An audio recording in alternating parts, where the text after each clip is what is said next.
కోళ్లు సూర్యోదయానికి ముందే ఎలా కూస్తాయి, కోకా-కోలా ఎలా మొదలైంది, ఈ విషయాలను ఈ వీడియోలో తెలుసుకుందాం. ఈ వీడియో మీకు నచ్చినట్లయితే లైక్ చేసి మన ఛానల్ని సబ్స్క్రైబ్ చేసుకోండి. కోళ్లు సూర్యోదయానికి ముందు ఎలా కూస్తాయి?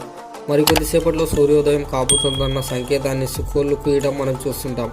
అయితే దీనికి కారణం ఏంటో శాస్త్రవేత్తలు కనిపెట్టేశారు. కోడిలోని జీవ గడియారం బయోలాజికల్ క్లాక్ వల్ల అవి కూస్తాయట. మనిషి కన్నా 45 నిమిషాల ముందే కోడి వెలుతురును చూడగలుగుతుంది. అందుకే వెలుతురు వస్తుందన్న దానికి సూచికగా కోడి కూస్తుంది. కోకా-కోలా ఎలా మొదలైంది?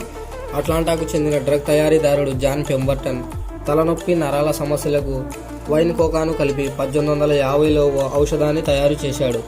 అయితే 1885లో ప్రభుత్వం ఆల్కహాల్ను నిషేధించింది. దీంతో పూర్తిగా కోకా సారంతోనే ద్రావణం సిరప్ తయారు చేసి వైన్కు బదులుగా కార్బోనేటెడ్ నీటిని వాడారు. ఇదే కోకా-కోలాగా మారింది. ఇప్పుడు ఓ సంస్థగా వందల కోట్ల వ్యాపార సామ్రాజ్యంగా ఎదిగింది. ఈ వీడియో మీకు నచ్చినట్లయితే లైక్ చేసి మన ఛానల్ని సబ్స్క్రైబ్ చేసుకోండి.